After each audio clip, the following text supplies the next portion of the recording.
감사합니다. 네, 아이고 예쁘게 나오고 있나요? 너무 너무 떨려가지고 정신이 지금 하나도 없고 앞에 계시는 분들 잘 안 보여요. 잘 안 보이지만 저 된 만큼 간증을 해보도록 하겠습니다. 지금에서야 정신이 좀 차려지는 것 같아요. 오늘이 왔네요. 네. 오늘 제가 준비한 성경은 창세기 1장 31절.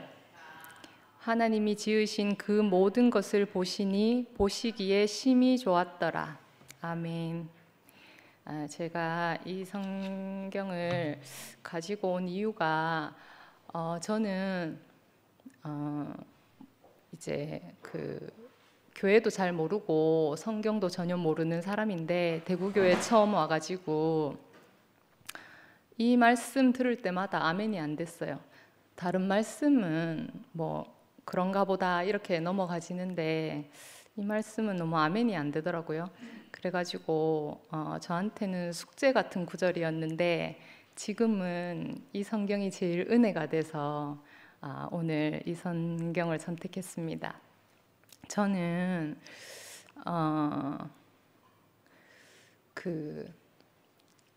이제 여러 가지 드릴 말씀이 많지만 일단 제 얘기부터 시작을 해야 되겠다 이런 생각을 했거든요.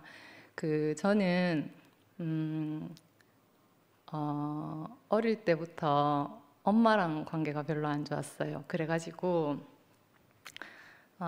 참 사는 게 참 어렵더라고요. 어릴 때 제가 아주 어릴 때 초등학교 들어갈 때쯤부터 해서 엄마 자신의 인생이 힘드니까 그러셨겠지만 맏딸인 저한테 의지를 많이 하셨어요. 그래가지고 항상 하시던 말씀이 빨리 커서 돈 벌어오면 좋겠다고 저한테 그런 얘기를 많이 하셨거든요. 근데 그런 이야기들이 내가 커서 어른이 돼서 엄마를 보살펴야 되겠다 이렇게 생각했으면 좋았을 텐데 어린 나이에 그렇게 생각하지 못하고 당장 내가 뭔가를 해야 되는 것처럼 그렇게 느껴졌어요. 그래가지고 고민을 되게 많이 하고 살았는데 그러다 보니까 제가 당장 할 수 있는 뭔가를 하면서 이렇게 살았던 것 같아요.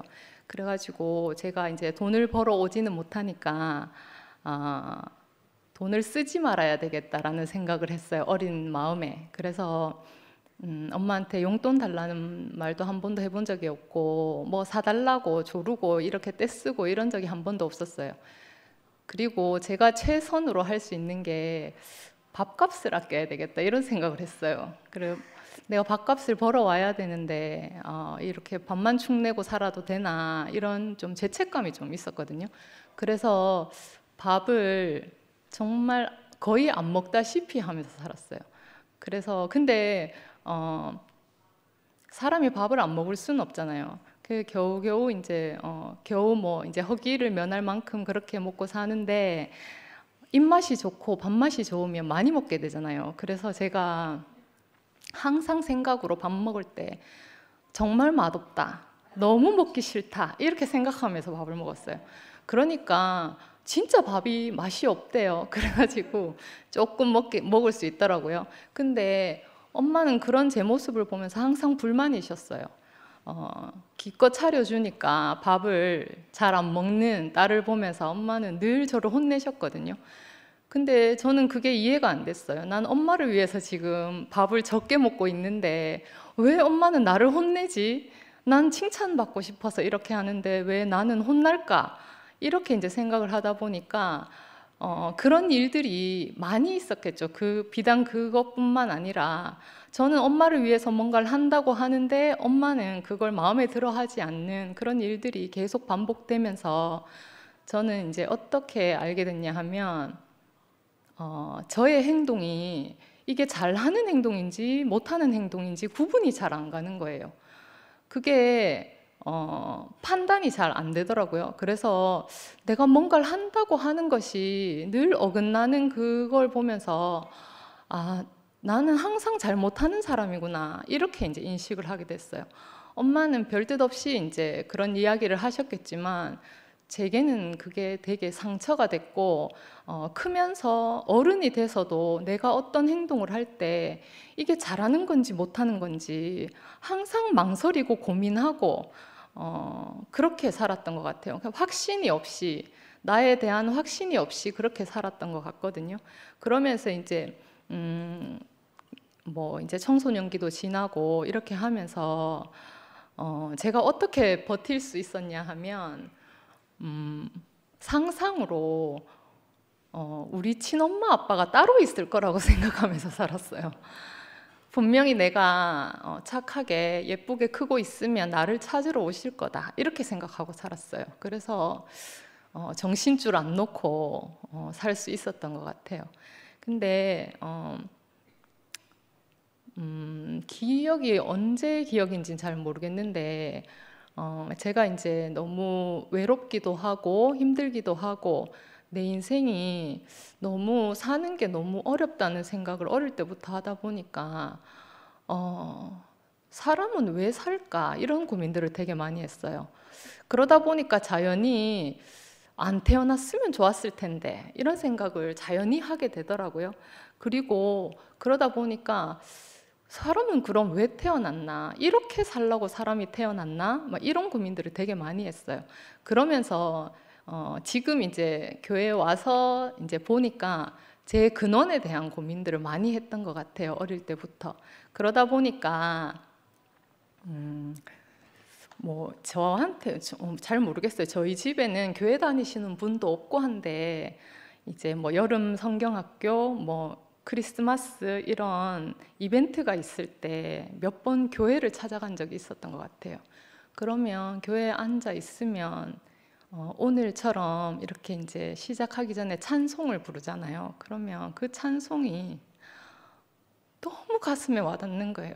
다 내 얘기 같고, 아, 야, 이런 마음을 가진 분이 계시나? 이런 생각을 하게 되더라고요, 저절로. 근데 인연이 닿지 않아 가지고 교회를 출석하지는 못했어요. 그 낯선 데 가서 앉아 있는데 아무도 저한테 말을 안 걸더라고요. 그래가지고 이제 몰래 빠져나오고 몰래 빠져나오고 이렇게 하다가 있었는데, 그렇게 이제 교회를 몇 번 이제 기웃거리다 보니까 나도 모르게 하나님에 대한 개념이 생겼는지 아니면 어떻게 생겼는지 모르겠는데 하나님에 대해서 생각하게 되더라고요. 근데 그때 당시에 저는 하나님이 제게는 벌 주시는 하나님으로 이제 인식이 돼 있더라고요. 그래가지고 하나님을 애타게 찾지만 두려워하는 마음이 더 큰, 그렇게 있잖아요. 그 어떤 이제 마음들이 막 섞여서 그렇게 있었는데 제가 그 사는 게 어렵고 너무 힘들고 하다 보니까 저도 모르게 내가 왜 이렇게 살게 됐을까, 이런 고민들도 많이 했어요. 그러다가 제가 낸 결론이 다른 사람들은 보니까 너무 행복하고 뭐 행복하고 당당하고 즐겁게 사는 것 같은데 내 인생은 전혀 그렇지 않으니까 분명히 내가 무슨 죄를 지었을 것이다, 이렇게 생각을 했어요. 왜냐하면 그렇게라도 생각해야지 내 마음이 편한 거예요. 그래가지고 내가 지은 죄가 있어서 죄값을 받느라고 이렇게 사는구나, 이렇게 생각하면서 이제 하루하루를 사는데, 그러다 보니까 죄 지은 사람이 하나님을 찾는 것이 너무 두려운 거예요.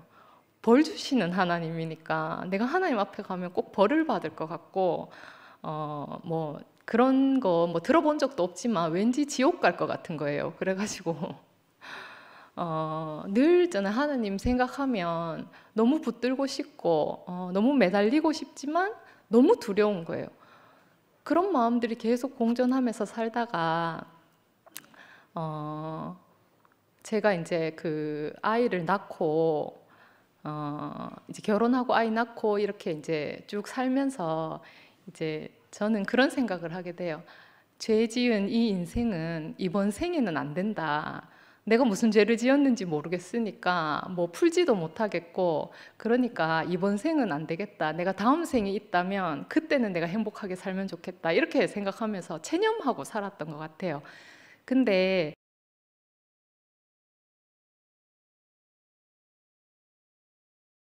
키우다 보니까 저만큼밖에 못 키우잖아요. 그러니까 있잖아요. 아이들을 어떻게 돌봐야 될지 모르겠는 거예요. 내가 어린 시절에 엄마에게 돌봄을 받은 것이 아니고 내가 엄마를 돌보면서 살았거든요. 그러니까 내가 아이들을 어떻게 해야 될지를 잘 모르겠더라고요. 그래서 어느 날 이 아이들의 인생을 내가 어떻게 책임지지? 이렇게 생각하니까 너무너무 두렵고 절망이 찾아왔어요. 근데 제가 그때 이제 막 여러 군데 막 찾아다니고 어떻게 하면 해답을 찾을까 이렇게 막 찾아다닐 때였어가지고 우연히 어떤 강의를 들으러 가게 됐는데 그 강의가 상도쌤 강의였어요. 그 상도쌤 강의를 들으러 가가지고 듣는데 여러 가지 말씀을 많이 하셨어요. 많이 하셨는데 저에게는 어떤 말씀이 딱 들렸냐 하면 상도쌤이 아들에게 아버지처럼 살면 된다. 그렇게 얘기한다는 거예요. 저는 그 말을 듣고 너무 깜짝 놀랐어요. 저는 제 딸들이 저처럼 살까봐 전전긍긍 하는데, 야, 어떤 인생이길래 아버지처럼 살면 된다고 말하나. 내가 있잖아요. 그 인생을 꼭 알고 싶은 거예요. 그래가지고 상도쌤을 이제 따라가게 됐어요. 그리고 상도쌤 만나고 상도쌤이 그 전에 이제 말씀하셨던 파일들을 쭉 다 들어봤거든요. 제가 지금 기억나는 파일이 시작에 관한 계시, 인생의 해답 이렇게 제목이 달려있는 파일들이 있었어요. 그 파일들을 보면서 내가 이 파일들을 듣고 인생의 해답을 얻으면 좋겠다 이렇게 생각해서 그 말씀들을 정말 열심히 들었어요. 너무 간절한 마음으로 정말 열심히 들었는데 그 파일에서 딱 한마디 저한테 들린 말씀이 뭐였냐 하면 밭은 아무 문제가 없다 그렇게 얘기하시는 거예요. 저는 일생 제가 이렇게 힘들게 사는 건 제 문제라고 생각하면서 살았잖아요. 제 죄가 커서 이렇게 산다 이렇게 생각하고 살았는데 밭은 아무 문제가 없다.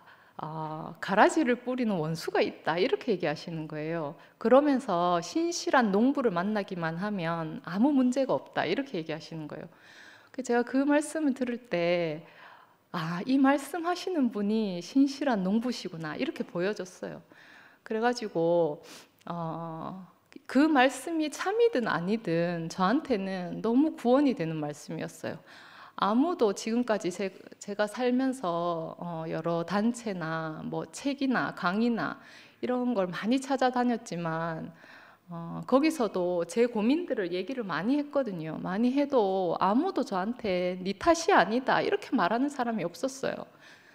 근데 처음으로 제가 그 말을 들은 것 같아요. 네 탓이 아니다.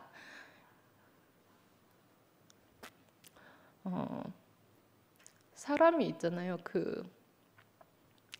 이렇게 뭐라고 해야 되지? 세계가 바뀌는 건 뭔가 거창하고 놀라운 일로 바뀌는 게 아니더라고요. 그냥 그 말 한마디가 나의 세계를 옮기더라고요. 그래서 그 길로 이제 대구교회를 나오게 됐는데 저는 참 신기하게 저의 문제가 아니고 원수가 있다는 그 말씀이 정말 안식이 됐어요. 안식이 됐고 이제 말씀 들으면서 이렇게 들으니까 성경에도 그렇게 되어 있더라고요. 밤에 원수가 와서 가라지를 뿌린다고 이렇게 되어 있더라고요. 그 말씀을 들으면서 정말 있잖아요. 제가 와 이제 내가 살겠다. 이젠 내가 살아도 되겠구나 이런 마음이 들었거든요. 그렇게 해서 이제 교회를 출석하면서 말씀도 많이 듣고 모임도 열심히 다니고 교회도 열심히 다녔어요. 저희 신랑은 불교 집안에서 자라가지고 제가 교회 나가는 거 엄청 반대했거든요. 눈을 피해서 처음엔 거짓말도 많이 했어요. 매주 결혼식 있고 뭐 하여튼 거짓말도 많이 하면서 그렇게 이제 죽기 살기로 제가 교회를 왔던 것 같아요. 근데 내가 살 길이 여기라고 생각하니까 물불 안 가리고 오게 되더라고요. 그리고 와서 언니 오빠들하고 함께 지내는 그 시간이 내 평생에 너무너무 즐거운 시간이었어요. 언니 오빠들을 보는 것만 해도 배가 부르고 나도 저렇게 살 수 있겠지 이렇게 소망이 되니까 사람 사는 것 같았어요. 처음으로 사는 것처럼 느껴졌거든요. 근데 이제 제가 지금 와서 생각해 보면 교회 와가지고 그렇게 너무 좋았는데 지금 와서 생각해 보니까 왜 좋았냐 하면 내 자신이 바뀌어서 좋았던 게 아니고 나를 부탁할 사람들이 많구나 이렇게 생각하니까 내 인생을 책임질 사람이 여기 많네 이렇게 생각하니까 좋았던 거예요. 그래가지고 누가 내 인생을 책임져 줄까 이렇게 있잖아요. 사람들을 그런 눈으로 봤던 것 같아요. 그래가지고 함께 살자 이렇게 손 내밀어 주는 사람에게 내 모든 것을 주고 내 인생 좀 책임져 달라고 그 사람한테 늘 엎혀서 살았던 것 같아요. 그래가지고 저는 제 발로 걸은 게 아니고 항상 교회 생활할 때 누군가에게 엎혀서 그렇게 이제 교회 생활을 했어요. 근데 그래도 그 등이 너무 따뜻하고 같이 호흡하는 시간들이 즐거워서 너무 행복했던 것 같아요. 그러니까 야 정말 세상에 없는 교회구나 그런 마음이 들었던 것 같아요.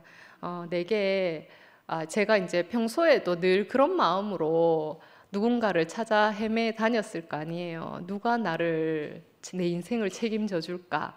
누가 나를 좀 업어줄까? 이런 마음으로 사람들을 찾아다니니까 다들 그렇잖아요. 나 살기도 바쁜데 지금 내가 니를 업어줄 처지가 아니다.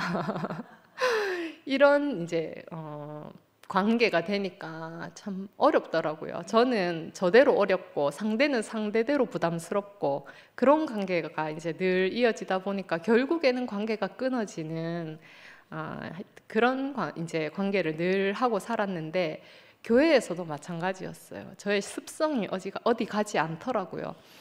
그래가지고 내 옆에 같이 다니는 사람들한테 늘 부담을 주면서 나도 모르게 늘 부담을 주면서 그렇게 살았던 것 같아요. 그러면서 그 관계가 오래 가지 않더라고요. 처음에는 정말 나와 함께 살자고 손 내밀어 주는 사람이 와 정말 하나님 마음을 가지고 있구나 이렇게 알아져서 함께 했는데 제가 늘 짐으로 그 사람에게 다가가니까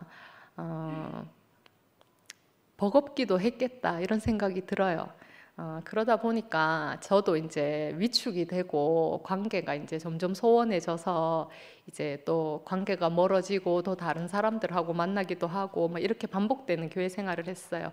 그러다가 제가 함께 다니던 자매들하고 관계가 다 끊어지고 더 이상 이제 관계가 남지 않았을 때 어떻게 해야 되지 하면서 고민을 하고 있을 때 이제 가창 동산에 불이 났다는 소식이 전해지기 시작했었거든요. 저도 가창 동산에 불이 난 걸 알겠더라고요. 어디선가 연기가 피어오르고 냄새가 나고 그래가지고 지금 교회에 무슨 일이 일어나고 있구나 이렇게 이제 알긴 알았는데 도대체 그게 어디서 불이 피어지고 연기가 나는지 알 수가 없는 거예요. 그래서 제가 이제 살아야겠으니까 막 찾아다녔어요. 모임도 많이 가고 말씀도 많이 듣고 그러면서 열심히 찾아다녔거든요. 근데 도저히 이 맥을 못 잡겠는 거예요. 목사님과 생활을 하는 언니 오빠들이 뭔가 좋은 이야기를 하는 거는 같은데 도저히 무슨 얘기를 하는지 제가 알아들을 수가 없더라고요. 그래서 마음이 너무 불안하고 갈급하고 하여튼 좀 힘이 들었던 것 같아요. 근데 그때 당시에 이제 목사님이 가을 집회 하시면서 새 피조물 말씀하실 때 이것이 최종적인 복음이다, 마지막 복음이다, 막 이렇게 말씀하시니까 제 마음이 너무 급해지는 거예요. 갑자기 너무 급해지고 이 막차 못하면 나 곧 죽을 것 같은 있잖아요. 그런 느낌이 막 드는 거예요. 분위기가 막 그렇게 형성이 되니까 왜 너무 사람이 초조해져서 막 하여튼 정신없이 막 이 모임 저 모임 막 찾아다녔던 것 같아요. 그 막차 누가 나를 좀 태워주겠나 막 이렇게 생각하면서 찾아다녔거든요. 근데 그때 이제 제 눈에 띈 사람이 순열이 언니였어요. 순열이 언니가 제가 청년부인데 청년부 붉은 모임에 와서 간증을 하는데 피조물과 새 피조물에 대해서 언니가 간증을 하더라고요. 근데 무슨 말인지 도저히 모르겠더라고요. 근데 제가 그때 초점을 맞추고 있었던 게 뭐냐 하면 새 피조물이었어요. 왜냐하면 목사님이 새 피조물 말씀을 하시면서 막차라고 막 이렇게 하시니까 내가 이 새 피조물을 꼭 알아야지 뭔가 진행이 될 것 같은 그런 마음이 들었어요. 그래서 여기저기 이제 말씀을 들어보고 물어보고 해도 제게 답이 안 됐는데 순열이 언니가 간증하는 말도 제게는 답이 되진 않았어요. 내가 못 알아들었으니까. 근데 제 눈에 상도쌤이 처음에 신실한 농부로 보여졌던 것처럼 순열이 언니는 뭔가 아는 사람이구나 그렇게 보여졌어요. 그래서 이제 순열이 언니를 만나서 교제를 했는데 뭐 여전히 저는 못 알아듣고 언니가 하는 말이 분명히 한국말을 하는데 외계어처럼 도무지 알아들을 수 없는 말을 계속해서 저는 언니 말에 대해서 화답할 말이 한마디도 없었어요. 뭐 단어 하나도 내 말로 할 수 있는 말이 없어가지고 계속 이제 듣기만 하고 그렇게 있었는데 지금 생각하면 참 은혜고 감사한 게 언니가 하는 말에 거부감이 들지 않았어요. 그냥 내가 모른다 이렇게 생각했지 뭐 언니가 이상한 말을 하네, 내가 못 알아듣는 말을 하네 이렇게 느끼진 않았던 것 같아요. 그래서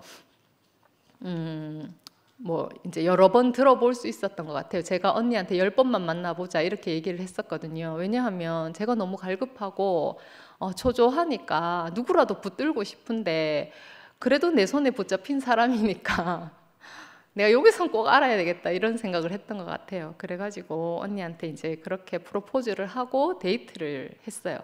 근데도 며칠을 연속으로 이렇게 만나서 말씀을 들어도 즐겁긴 하지만 무슨 말인지 알아들을 수가 없어서 계속 언니 말이 너무 재밌기는 한데 무슨 말인지 모르겠어요 이렇게 대답하고 집으로 돌아오고 계속 그런 날들이 반복이 됐어요.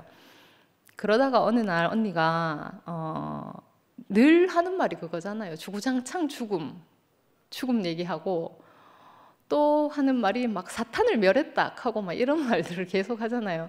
그래가지고 이제 그런 얘기를 계속 듣다가 언니가 이제 자기가 사탄을 멸한 경험을 딱 이야기를 해줬어요. 경험을 딱 얘기하는데 이제 정기 오빠하고 사이에서 전쟁이 일어나서 언니가 너무 이제 괴로워가지고 속을 끓이고 있을 때 누군가 이제 간증을 우리의 전쟁은 혈과 육의 전쟁이 아니고 영적 전쟁이라고 사탄과의 전쟁입니다. 이렇게 이제 선포하는 이제 간증을 들으면서 순열이 언니가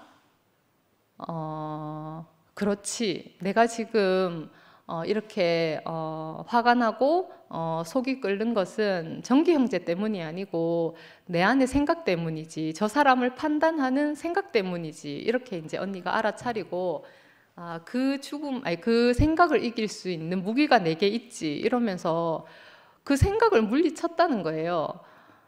그래서 지금 뭐 이제 그 얘기로만 들으면 너무 허무맹랑할 수도 있고 저게 도대체 무슨 소린가 이렇게 이제 들릴 수도 있는데 저는 그때 어떤 경험을 하게 됐냐 하면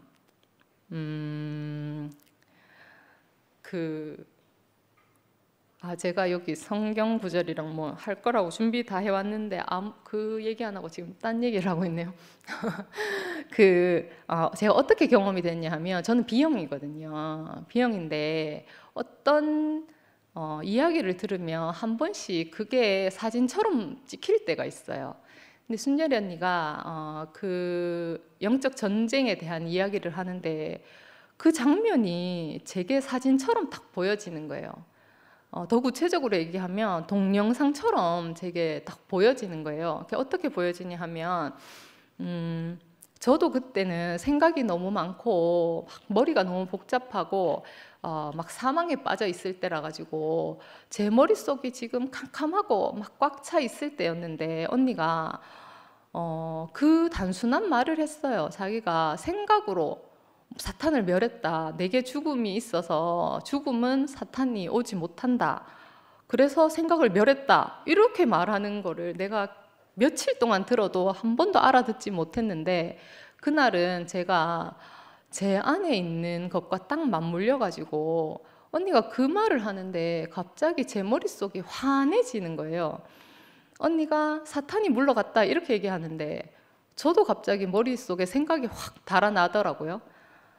그때 제가 느꼈던 게 어떤 거였냐 하면 마태복음 12장 51절에 보면 이에 성소 휘장이 위에서부터 아래까지 찢어져 둘이 되고 이 성경 구절, 그때는 성경 구절이 떠오르진 않았지만 이 장면이 딱 연상이 되더라고요.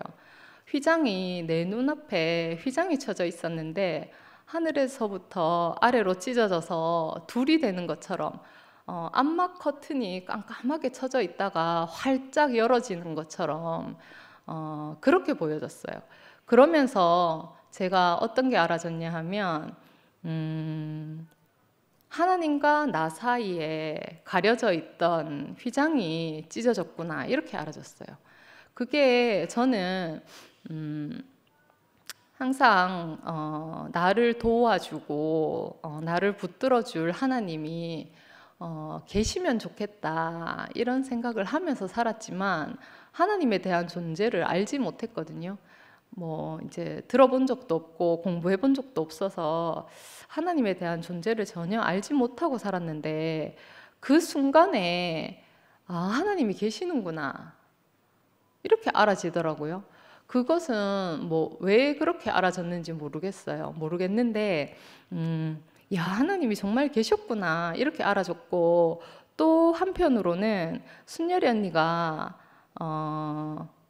사탄을 이겼다 이렇게 승리하는 장면을 딱 얘기하면서 자기의 이제 그 간증을 할 때 제 머릿속에 있던 생각들도 다 날아갔거든요. 그러니까 제가 승리가 무엇인가 알겠더라고요. 승리자가 무엇인가. 저는 그 제일 처음에 상도쌤 만나서 올 때 내 인생의 문제는 원수가 있어서 그렇다 이렇게 듣고 그 말이 제게 구원이 돼서 왔지만 교회 와서 말씀 들으면서 한 번도 그걸 생각해 본 적이 없어요.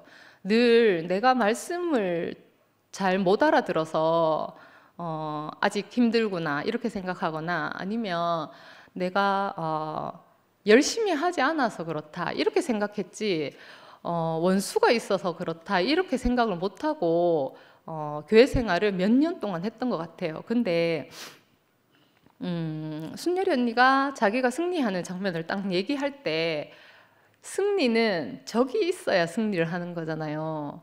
아무것도 없는데 뭐 갑자기 뭐 승리하는 게 아니잖아요. 그러니까 내가 적의 정체를 딱 알게 됐어요. 정말 내 속에 이 선악과 사탄이 들어 있었구나. 제가 그걸 알게 됐거든요. 그전에는 목사님이 늘 선악과 얘기하시고 생명과 말씀하셔도 그냥 뭐 개념 없이 들었던 것 같아요. 개념 없이 들었는데 제가 딱 경험을 해보니까 내 안에서 선악과가 딱 끝나는 경험을 딱 해보니까 야, 진짜 있었네. 진짜 내 안에 선악과가 있었구나. 나는 선악과를 먹은 적이 없으니까 뭐 목사님 말씀하시면 그렇겠거니 이렇게만 생각했어요. 근데 정말 원수가 있었구나. 내 안에 가라지를 뿌리는 원수가 진짜 있었네. 이렇게 딱 알아졌어요. 그러니까 하나님이 사람을 승리자로 지었다. 이렇게 얘기하시는 말씀을 많이 들었거든요. 저는 그 말씀이 참 좋았어요.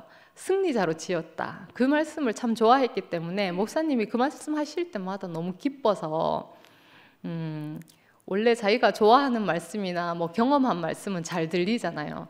제가 이제 그 말씀을 늘 기억하고 항상 그렇게 하고 있었는데, 야, 하나님이 사람을 승리자로 지었다는 것이 사실이었구나. 제가 그때 그게 알아졌어요. 승리를 해보니까 승리자로 지어진 게 맞구나 이렇게 알아졌고, 또 그러니까 원수가 있었던 것이 분명하구나 이렇게 알아졌거든요. 제가 이제 오늘 가져온 성경 말씀이 하나님이 사람을 지으시고 보시기에 심히 좋았다 이 말씀이잖아요. 근데 제가 이 말씀에 아멘이 안 됐던 건 죄 지은 나를 바라보고 있으면 하나도 안 기쁜 거예요.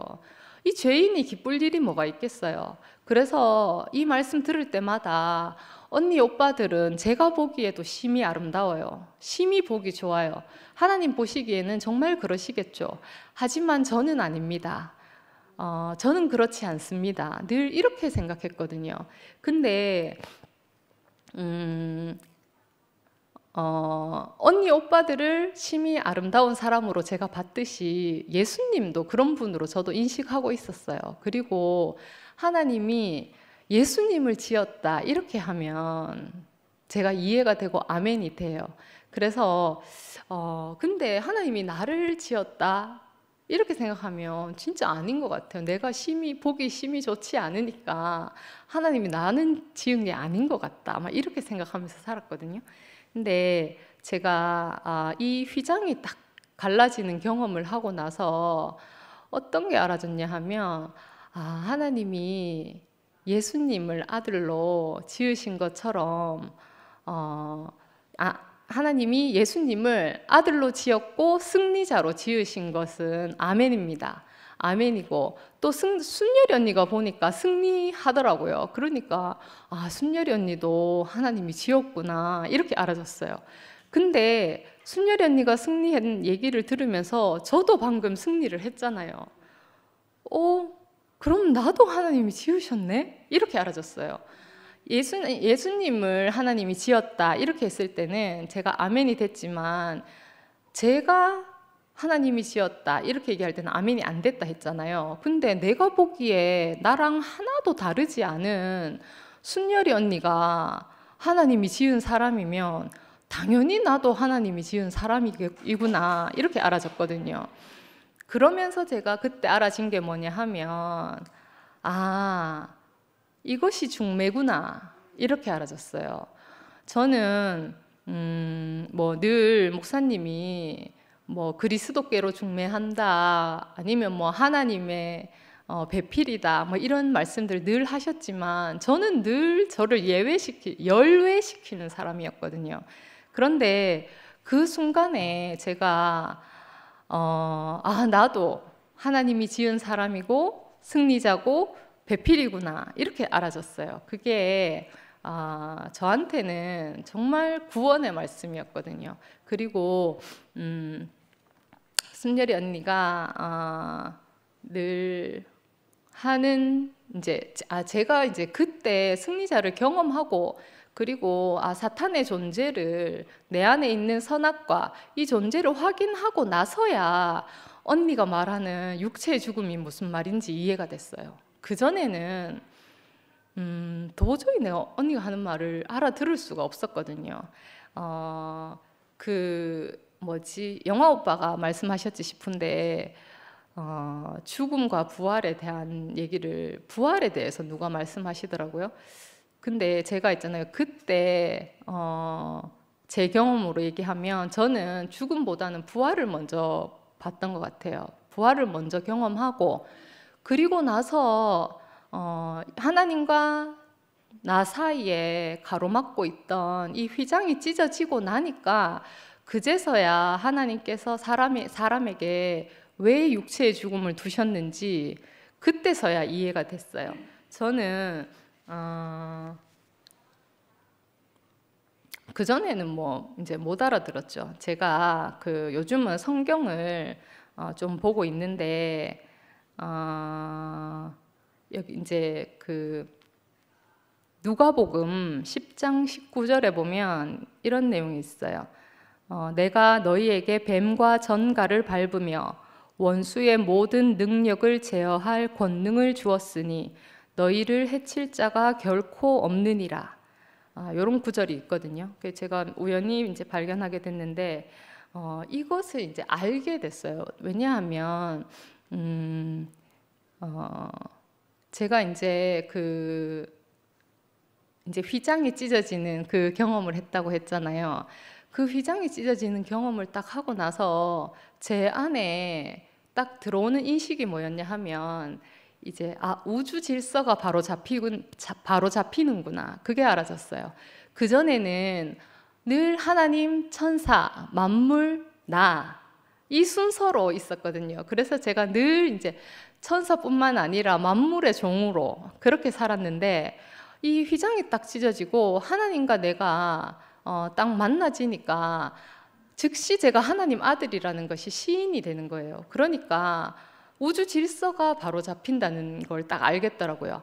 하나님, 나, 만물, 천사 이렇게 천사가 사람의 수종을 드는 자리로 이렇게 딱 옮겨지는 거를 제가 딱 알겠더라고요.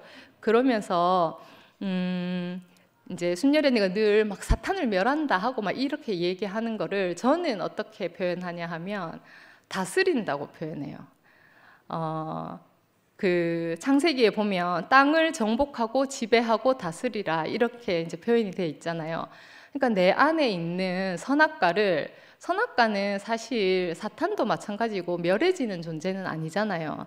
근데 이제 저는 어떻게 알아지냐 하면 이 선악과를 사람이 다스릴 수 있구나.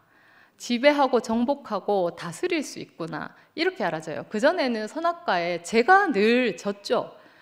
항상 생각이 들어오면 저는 이제 선악과를 생각으로 이제 잘 이야기하는데 생각이 들어오면 늘 사망해져. 그 생각을 이길 수가 없어요. 내가 뭔가 실수했을 때 저 사람이 어떻게 생각할까? 남들이 나를 뭐라고 할까? 이렇게 생각을 하기 시작하면 그 생각에서 빠져나올 수가 없어요. 근데 지금은 제가 이 선악과를 다스리는 사람으로 살게 되는 것 같아요. 한 가지 예를 들면 제가 운전해서 장거리를 가다가 언니들 뒤에 잔뜩 태우고 있잖아요. 운전해서 가다가 사고 날 뻔했어요. 내비게이션 잘못 봐가지고 사고 날 뻔했는데 너무 심장이 벌렁벌렁거리고 큰일 날 뻔했다 싶은 게 있잖아요. 막 너무 놀래가지고 그리고 언니들한테 너무 죄송한 거예요. 그럼 예전 같으면 다시는 운전 안 해야지 부터 시작해서 미쳤지 내가 왜 운전한다고 해서 큰일 날 뻔했다 막 이렇게 있잖아요. 나를 자책하고 막 그랬을 것 같은데 지금은 이 생각을 다스리는 거예요. 언니들이 어떻게 생각할까 막 이런 생각들을 다스리는 거예요. 큰일 날 뻔했지만 정말 다행이야. 그리고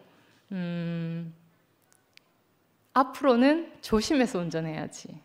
앞으로는 언니들을 잘 모셔야지. 이렇게 생각하게 되는 거예요. 그러면서 예전에는 저를 이제 항상 책망하고 송사하고 그랬거든요. 근데 나도 모르게 나를 위로하는 거예요. 괜찮아. 잘 대처했어. 다음부터 조심하면 돼. 나를 위로하고 격려하게 되는 거예요. 이 선악과를 없앨 수도 없고 없어서도 안 돼요, 살면서. 근데 내가 다스릴 수만 있으면 정말 왜 독도 잘 다스리면 약이 되는 것처럼 이 선악과도 정말 이제 내가 잘 다스릴 수 있구나 이렇게 알아져서 또 그런 인생으로 살게 돼서 너무너무 감사하다는 마음이 많이 들거든요. 수시로 생각이 들어오잖아요. 저는 처음부터 말씀드렸지만 늘 상상 속에서 살았거든요. 일상생활을 별로 안 했어요. 그냥 늘 상상 속에서 살다 보니까 생각이 정말 많은 사람이거든요. 그러면 항상 어둠이고 사망인 거예요. 근데 지금은 이 생각을 내가 이길 수 있으니까 사는 것이 너무 쉽고 가볍구나 이렇게 알아져요. 그리고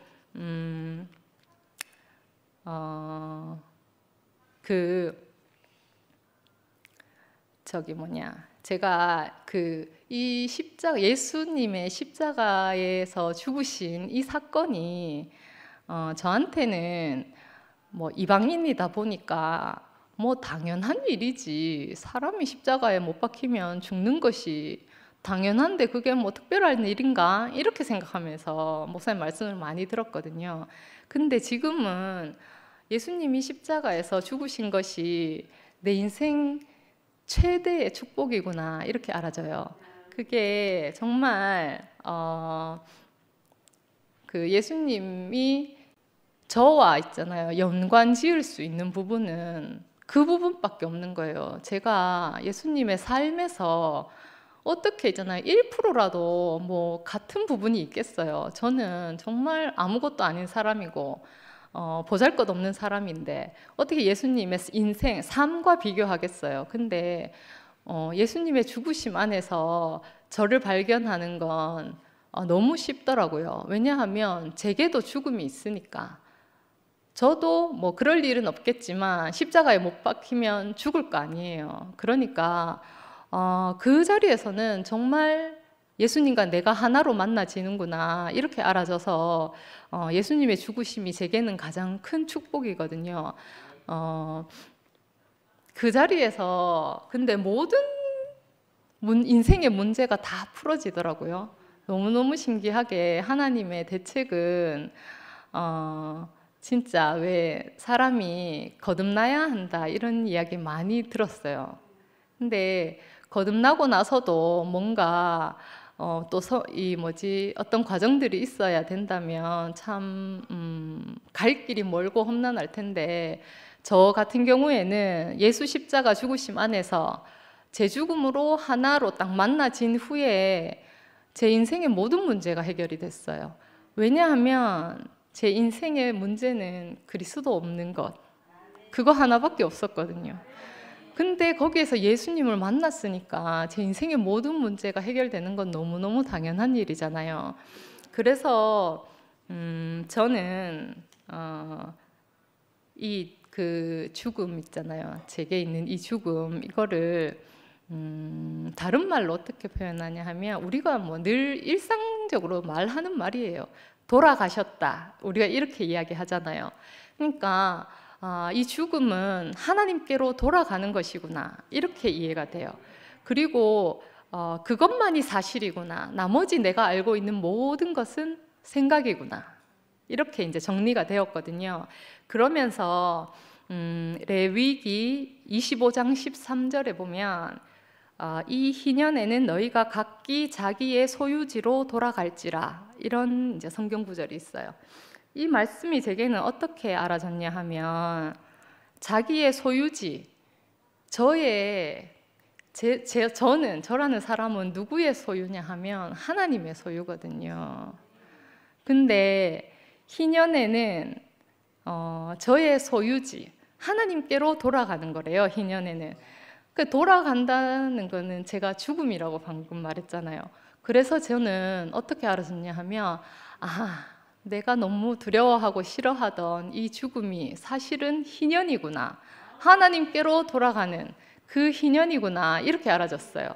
그러면서 광태 오빠하고 차경혜 언니가 최근에 간증하셨잖아요. 이 자리에서. 그때 경혜 언니는 이제 암 수술하는 수술장에 들어가실 때, 그리고 광태 오빠는 수술 동의서를 쓸 때 자기의 모든 것을 하나님께 맡기게 되고 자기의 모든 것이 끝나는 경험을 했다, 이렇게 말씀하셨거든요.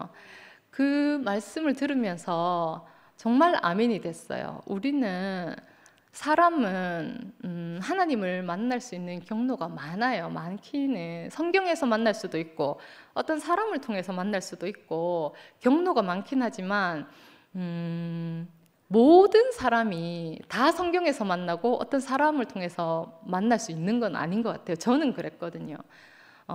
근데 유일하게 사람이 하나님을 만날 수 있는 유일한 자리는 죽음 앞에서인 것 같아요. 경혜 언니도 그랬고 광태 오빠도 그러셨던 것 같아요. 근데 이렇게 말씀드리면 참 죄송한데 제가 어떻게 표현하면 신뢰가 안 되게 표현할까 고민을 많이 했는데 도무지 이제 언어가 떠오르지 않아서 그냥 제 말로 이제 표현할게요. 암에 걸리고 사고가 나고 막 죽을 고비를 넘겨가면서 하나님을 만날 수 있다면 우리 인생이 너무너무 힘들잖아요. 근데 제가 발견한 죽음은 예수님의 대속안에서 발견된 죽음이거든요. 하니까 저의 어떤 희생이 따르는 것이 아니고 제가 예수님의 죽음을 인식하고 그 죽음이 나와 동일하다는 것만 인식해도 하나님을 만나는 길이 바로 열리더라고요. 꼭 있잖아요. 어떤 과정을 거치고, 과정이라 하면 또 요즘 오해가 많더라고요. 그래서 사고나 병을 겪어야지만 하나님을 만날 수 있는 것이 아니고 멀쩡하게 살아서 정말 아무런 일이 없어도 하나님을 만날 수 있다면 그것만큼 큰 축복이 없을 것 같아요. 그리고 그렇게 하나님을 만날 수 있도록 예수님이 십자가에서 죽으셨구나, 이렇게 알아져요. 저는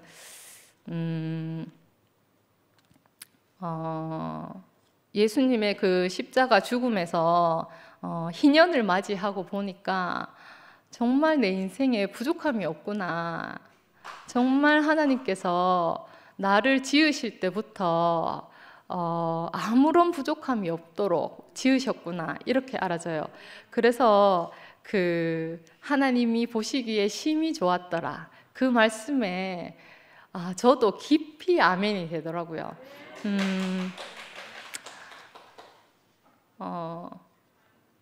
방금도 말씀드렸지만 제 인생에 문제가 있었던 것은 원수로 인한 가라지 때문이었어요. 내게 예수 생명, 그리스도가 심겨져야 되는 자리에 언제 왔는지 원수가 뿌려놓은 가라지밖에 안 나서 제 인생이 힘들었거든요. 그런데 이제는 제 인생 골골이 그리스도의 생명의 씨앗이 뿌려져서 제 인생이 너무너무 풍성하고 정말 이런 말씀 감히 드립니다. 여한이 없습니다. 정말 얼마나 감사한지 모르겠고, 이것이 제가 말씀으로만 들었던 정말 우주 질서가 바로잡히고 사람이 회복이 되는 그 자리구나, 이렇게 알아집니다. 저는 여러 번 말씀드렸지만 내가 왜 하나님을 찾는지 그걸 잘 몰랐어요. 그리고 교회 와서도 잘 몰랐어요. 그래서 제가 어떻게 생각했냐 하면 재승이 오빠가 늘 말씀하시는 연어가 모천을 찾는 것처럼 사람은 하나님을 찾게 되어 있다, 그 말씀으로 이제 이해하고 살았거든요. 그래서 제가 간증할 때마다 뭔가 센서가 있나 보다, 이렇게만 간증했거든요. 근데 창세기에 보니까 이런 말씀이 있더라고요. 창세기 3장 16절에 너는 남편을 원하고 남편은 너를 다스릴 것이니라 하시고, 이 말씀이 있더라고요. 창세기 3장에는 내용이 그거잖아요. 아담과 하와가 이제 동산에서 쫓겨나는 장면이잖아요. 그 쫓겨날 때 하나님이 이렇게 말씀하셨거든요. 너는 남편을 원하고 남편은 너를 다스릴 것이다. 이렇게 이제 말씀하셨는데 저는 예전에 이 말씀 들을 때 뭐 아무 개념 없이 들었던 것 같아요. 근데 하나님께서는 정말 사람을 사랑하시고 저를 사랑하시는 거예요. 왜냐하면 쫓아내실 때조차도 모든 축복을 다 주고 쫓아내셨더라고요. 이 말이 저는 늘 남편을 원하는 거예요. 그리스도를 원하고 하나님을 원하고 나도 알지 못하는 그때부터 항상 그리스도 하나님을 찾아서 헤매 다녔던 것 같아요. 내가 무엇을 찾는지도 모를 때조차도 하나님을 찾고 있었구나 이 말씀 보면서 알게 됐고 늘 하나님은 제 곁에 계셨고 늘 저를 찾아오셨던 것 같아요. 근데 내 눈이 가려져서 그걸 몰랐었는데 지금은 제가 이제 하나님과 나 사이에 있는 휘장이 걷어졌다 했잖아요. 그러니까 하나님이 제 옆에 계셨다는 거를 알겠더라고요. 그전에는 알지 못하니까 제가 찾아 헤맸죠.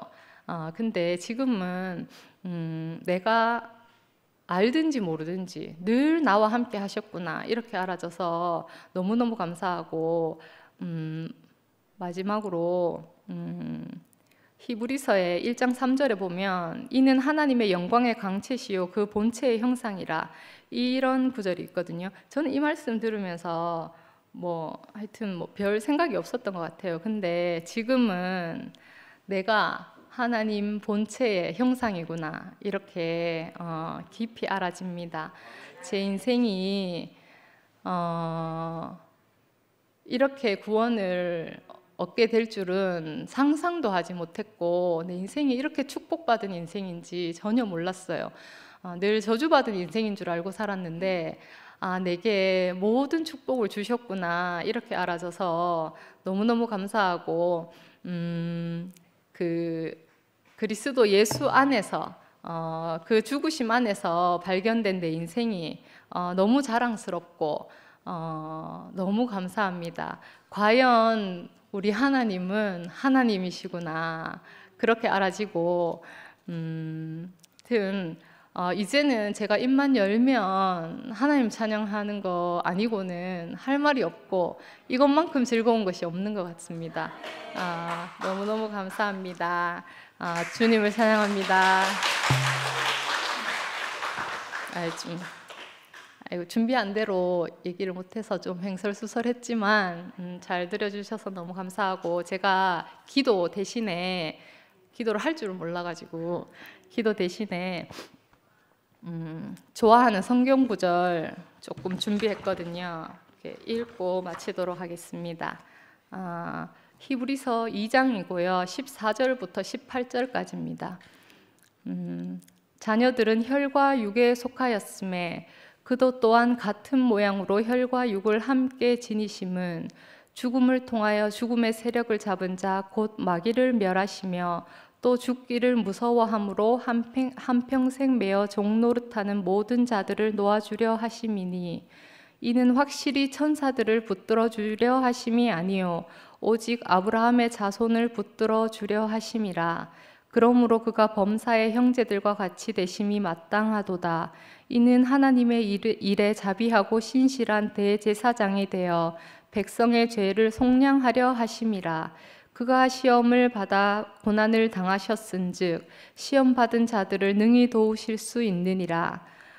그리고 또 로마서 6장도 읽어볼게요. 무릇 그리스도 예수와 합하여 세례를 받은 우리는 그의 죽으심과 합하여 세례를 받은 줄을 알지 못하느냐. 그러므로 우리가 그의 죽으심과 합하여 세례를 받음으로 그와 함께 장사되었나니 이는 아버지의 영광으로 말미암아 그리스도를 죽은 자 가운데서 살리심과 같이 우리로 또한 새 생명 가운데서 행하게 하려 함이라. 만일 우리가 그의 죽으심과 같은 모양으로 연합한 자가 되었으면 또한 그의 부활과 같은 모양으로 연합한 자도 되리라. 우리가 알거니와 우리의 옛사람이 예수와 함께 십자가에 못 박힌 것은 죄의 몸이 죽어 다시는 우리가 죄에게 종노릇하지 아니하려 함이니 이는 죽은 자가 죄에서 벗어나 의롭다 하심을 얻었음이라. 만일 우리가 그리스도와 함께 죽었으면 또한 그와 함께 살 줄을 믿노니 이는 그리스도께서 죽은 자 가운데서 살아나셨음에 다시 죽지 아니하시고 사망이 다시 그를 주장하지 못할 줄을 알미로라. 그가 죽으심은 죄에 대하여 단번에 죽으심이요 그가 살아계심은 하나님께 대하여 살아계심이니 이와 같이 너희도 너희 자신을 죄에 대하여는 죽은 자요 그리스도 예수 안에서는 하나님께 대하여는 살아있는 자로 여길지어다.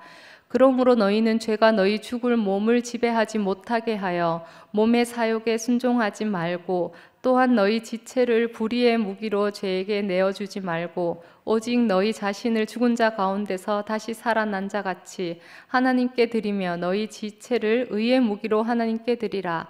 죄가 너희를 주장하지 못하리니 이는 너희가 법 아래 있지 아니하고 은혜 아래 있음이라. 아멘. 감사합니다.